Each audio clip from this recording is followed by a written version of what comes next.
একবার এক ডাইনি একটি টাকার বান্ডিল ফেলে ওখান থেকে চলে যায়। এরপর ওই পথ দিয়েই মোটু যাচ্ছিল। এরপর মোটু ওই টাকার বান্ডিল দেখে সে ওই টাকার বান্ডিলের কাছে এগিয়ে যায়, আর তখনই উপর থেকে একটি খাঁচা আসে আর খাঁচায় মোটু বন্দি হয়ে যায়। এরপর ওই ডাইনি ওখানে আসে আর মোটুকে বলতে থাকে, অনেক দিন মানুষের মাংস খায় না। এরপর ওখান দিয়ে একটি ছাগল চলে যায়, আর ছাগল দেখে ডাইনি অনেক লোভ হয়। এরপর সে ওই ছাগলের পিছু করতে থাকে। এরপর ওখানে বালবীর চলে আসে আর মোটুকে খাঁচা থেকে মুক্ত করে দেয়।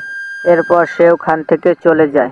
এরপর ওখানে ডাইনি চলে আসে। এরপর ডাইনি মোটুকে এদিক ওদিক খুঁজতে থাকে কিন্তু কোথাও পায় না। এরপর সে তার জাদু আয়নায় দেখতে পায় যে বালবীর মোটু পাতলুকে ছেড়ে দিয়েছে। এরপর সে বালবীরের কাছে এরপর ডাইনি বালবীরকে বলে, তুমি আমার মুখের শিকার কেড়ে নিয়েছো, তোমাকে তো আমি ছাড়বো না। এরপর বালবীরের অনেক রাগ হয়। এরপর সে ডাইনিকে মারতে শুরু করে। এরপর সে ডাইনিকে অনেক মারে। এরপর ডাইনি তাকে বলে, আমাকে মাফ করে দাও, আমি আর এরকম কাজ কখনোই করব না। এরপর বালবীর বলে, ঠিক আছে আমি তোমাকে ছেড়ে দেবো, কিন্তু তার আগে একটি শর্ত আছে। প্রথমে ভিডিওটিতে একটি লাইক করো আর চ্যানেলটিকে সাবস্ক্রাইব করে পাশে থাকা বেল আইকনটি অন করে দাও।